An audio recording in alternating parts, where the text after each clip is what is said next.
guys, welcome back to my channel. So for this vlog, I'll be sharing to you on how to apply the do while in a log transaction. And to do this with me is one of my students here in St. Michael's College of Laguna, and that is Mr. Gino Servitos. He will be helping me in doing the demonstration for this vlog. Okay, a step-by-step procedure to write a code for the login transaction. Okay, so what's the requirement of this login transaction? So what's our requirement? So of course, there are 3 attempts.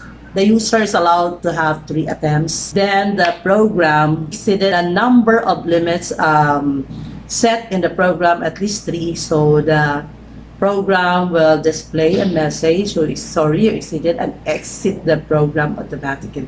Let's try to code this requirement. Okay, so please watch the entire demonstration so that you know how to write the code step by step. Okay, so Gino, are you ready? Yes. Okay, ready na siya, diba? Okay.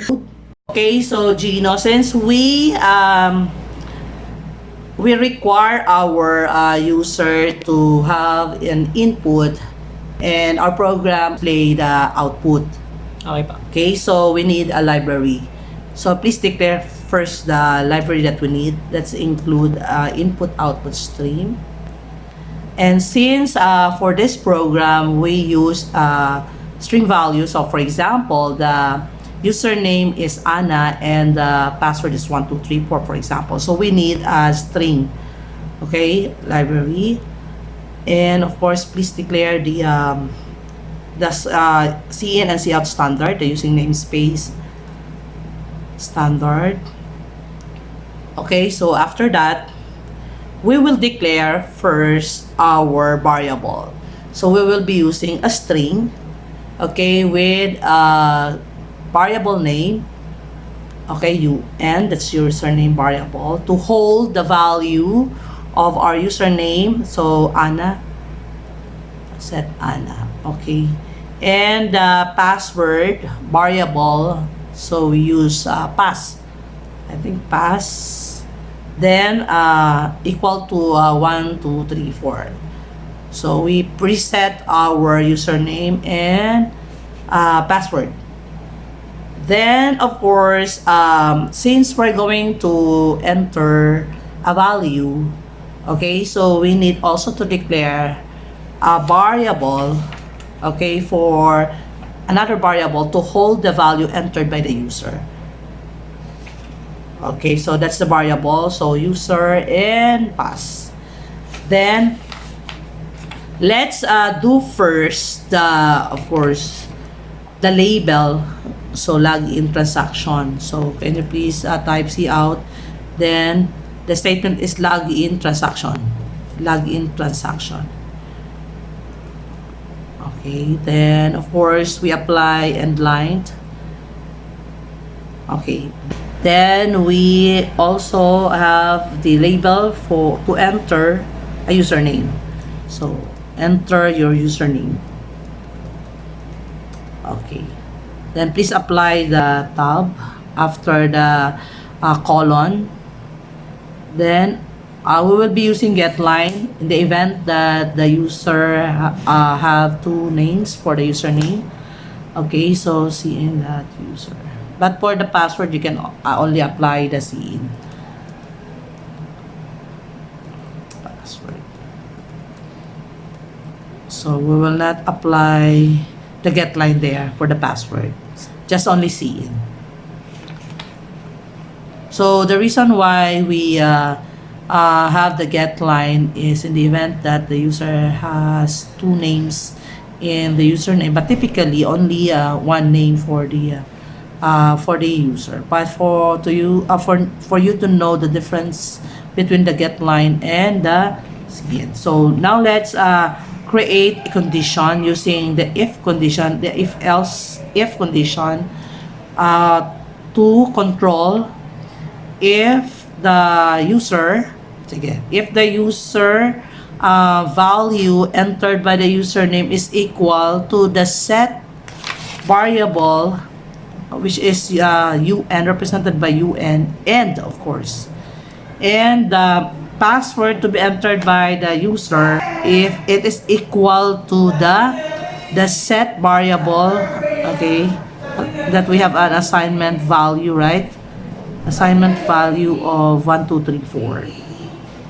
Okay, so that condition will check if the user's input value is equal to the declared variable, okay, that we have. So as you can see, we have the UN variable, okay, that hold the value Anna, and the other one is password 1, 2, 3, 4. So we have to check that one. Then if that is correct, of course, we have to display a message, login successful.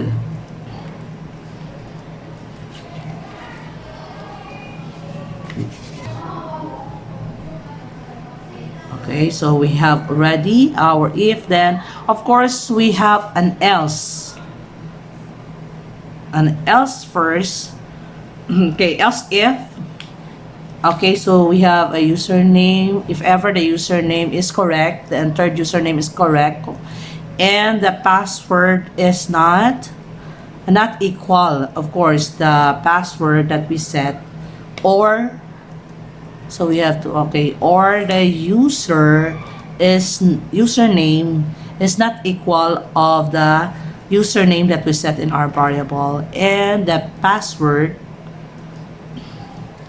is equal to the password that we set. Okay, so then we have to display a message there. That's the condition. Incorrect username or password. So either we're using the or, either of that condition, so the program will display a message, incorrect username or password. Username or password. Okay, so then the else is we also display a message for that if ever the username and password are both incorrect. So incorrect both username and password. Okay. So before we continue our program, so let's check first if this program is working. Can you please run? So can you please include the scene that get just to hold? Scene that get before the return 0. Okay, another, okay, it's already. Then, okay, type username. For example, we type an incorrect username. Let's say Gino.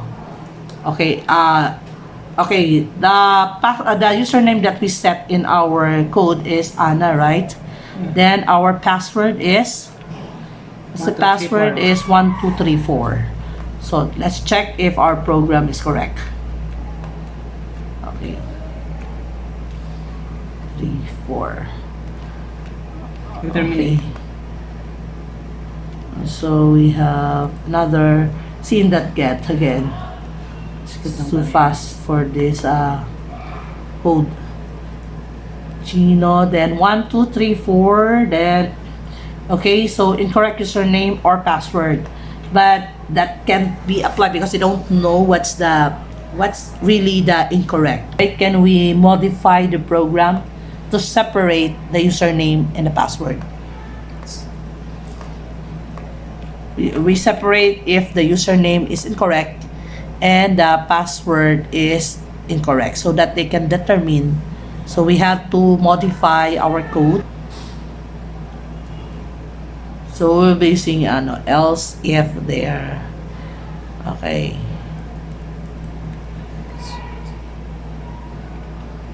Maybe this part we have to incorrect username, else if, or but that's and or.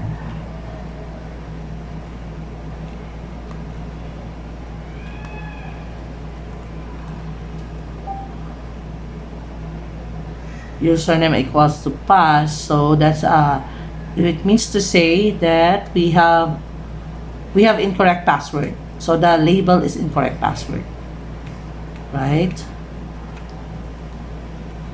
Incorrect password. The other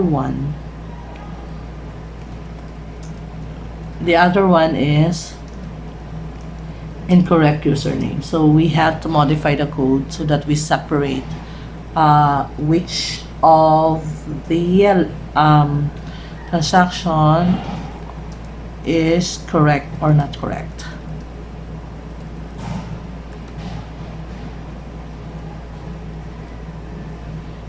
Okay, so okay, the other one. Okay, so let's check if this code is working.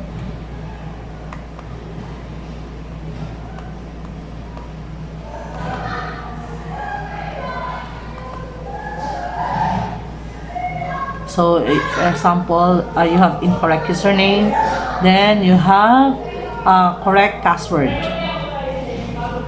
Okay, so incorrect username. Okay, that's it. Next, please run if the password is incorrect, and both are incorrect. Incorrect password. So how about both are incorrect?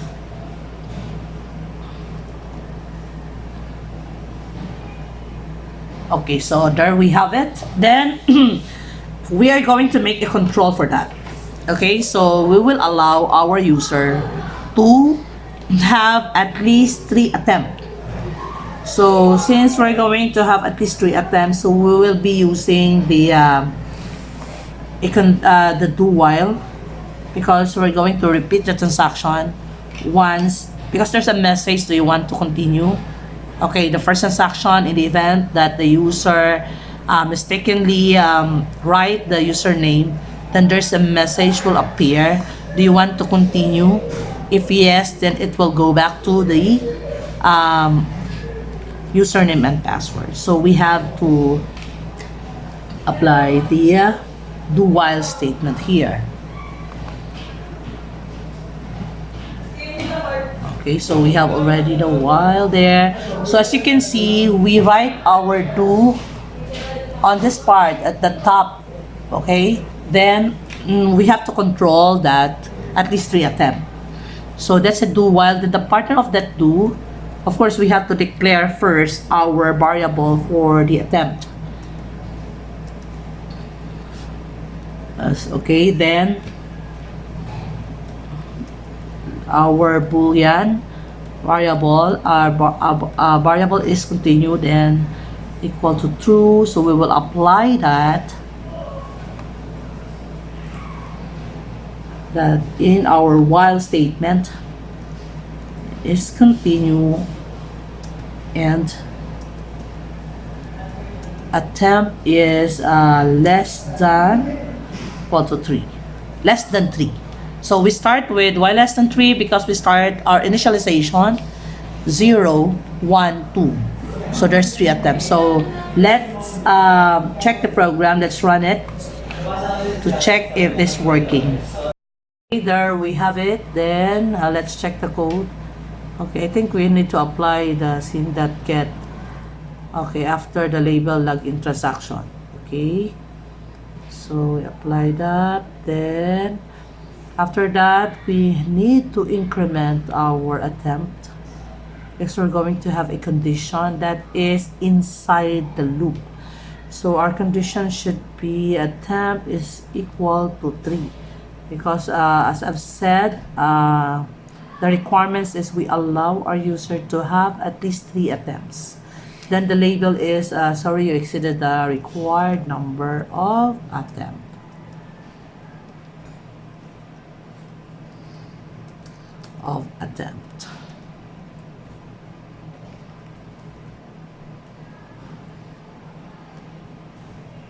Okay, then of course, can we check also before? Okay, can we check first before we add additional code?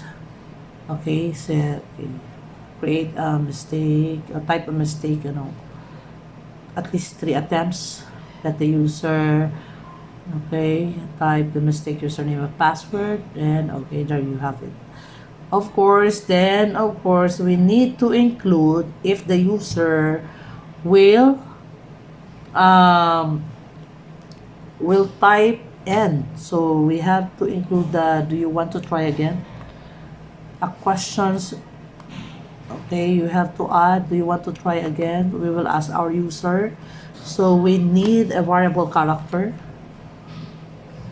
Ans, okay. Then we will use that in our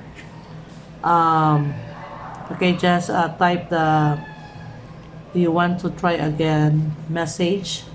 So we allow our user to input if they're going to try or not. Using a variable ans that we declared earlier, that's character.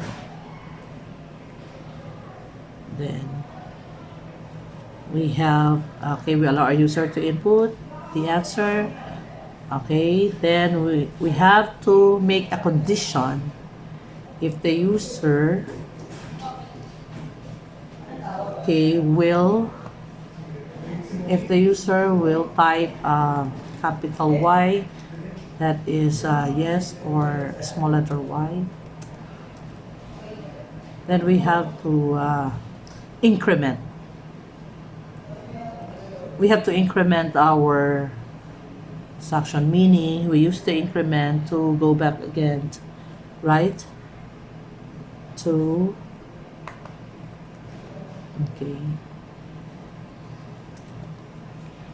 then we have our else if for the no, so we will be using the or for that. Then our boolean, okay, we have declared is continue, that's our boolean is equals to false in the event that the user will enter n, capital N or small letter n, then that program will automatically terminate that. Okay, so let try to check if that code is working.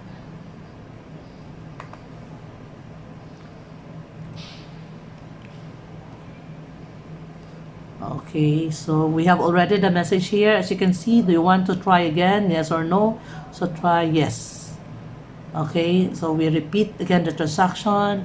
Okay, we'll improve later the formatting. Okay, yes. Sorry. Okay, yes. Okay, say another error. Okay, yes. Okay, so sorry you exited the required attempt. So that's a messy output. So we will apply a system clear. Before the label, I think we have the login transaction. We have to apply the system clear or CLS. So that every time that there's a repeat transaction, so the statement will be cleared, or the message for output will be cleared. Then let's check the code. Of course, we have to add if the username and password are both correct. Okay, so we have to include system post. The reason why we have that one, if that is correct, then of course we need some post. And we apply our boolean continuous equals to false, so it will go directly to the okay. I'll exit the program. Okay, for that part.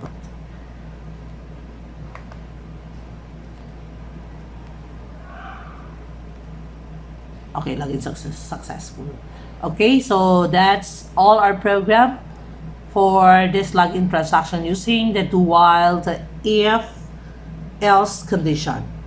Okay, so I hope that you learned this demonstration, which will be used in your class. Okay, but before that, of course, before we end this, I'll give the chance to Mr. Gino to explain the entire code. Okay, so we're already done, and Mr. Chino will discuss, okay, explain, okay, the code that we did. Okay, Yes. so let's start with So, from the start, nag-declare tayo ng string variable na UN and password, which is sila yung dalawa na mag-hold ng parang entry point or tunay na value ng dalawang variable. Bali Ana at 1 2 3 4, which is pagka tumama yung condition niya, ibig sabihin laging successfully ka na. Most of the time sa database ginagawa yan. At saka meron siyang mga a lot of stuff sa pag-connect. Bali string, ito na-explain ko na yun already. Bali user at saka password, ito naman yung mag-hold ng mga i-input ng user, depende kung ano yung input nila. Tapos integer attempt, sa attempt naman siya yung siya yung magko-control kung gaano ba kadami yung every time na mag-i-input si user. Sa kaso ng program na to, meron lang siyang 3 attempt. Hanggang 3 attempt. Ibig sabihin, once na nag-exceed ka sa 3, automatically, you're exceeded to required maximum number of attempt. Then, also, yung kwento ng buong program na to, ayan, mula dito hanggang dito, ayan, simple lang yan. Bali, ang kwento ni do while, bali, gawin mo to, etong nasa na to, yung mga naka-highlight na yan, habang yung condition ay tama at yung attempt mo ay mababa pa sa 3. Yung condition ay tama at yung attempt mo ay mababa pa sa 3. Bali is continue. Habang is continue is true at magra-run siya. Pero pagka si attempt na ay na greater than 3 pero si condition is true, automatically magte-terminate siya since yung condition mo sa gitna na logical ay end. Sa end, ginagamit siya kapag yung dalawang condition mo is parehong tama. Isa man doon ang magmali, mali na lahat. Tapos dito, system clear screen. Mag-clear screen muna tayo for us to maging malinis. Mag-clear screen siya na mag-clear screen. Tapos get line CIN user. Yan. Ito yung mag-hold kanina nang wala siyang value, di ba? Nakikita natin. So, dito niya i-hold yung value ng i-input ni user. Also, meron tayong CIN pass. Pwede rin dito yung since string naman to, pwede naman siyang gawing nating get line CIN pass. Yan. Para acceptable yung mga white space. For example, then if the user is equal to UN and password is equal to pass, sabi ko nga kanina, di ba? Once na isa man dyan yung mag-lie as false or maging false, automatically determine. Ibig sabihin, kung dalawa daw yung password kung sa dalawang variable na string, which is yung user at saka yung pass, is parehong tama, then automatic, laging successful ka na. Then, meron din tayong condition dito na else if, kung hindi, user is not equal to UN and password is equal to pass. Ibig sabihin, mali yung user na in-enter mo, pero tama yung password na in-input mo. Parang ganon. Tapos, meron naman tayo dito sa pangalawa naman, naman siya, vice versa naman siya. Tama yung username, pero mali yung password na in-input mo. Tapos, both of the username is correct kapag yung parehong in-input mo is parehong siyang mali. Parang ganon. Then, after that, do you want to try again? Tatanungin ka ng console kung gusto mo ba mag-continue. Kapag yung etong line na to, ayan, siya yung mag-hold ng ini-input ng user. Natanggap lang siya ng character. Character lang pwedeng tanggap niya. Hindi siya pwedeng tumanggap ng yes na buong word. Sa halip, y lang at saka n.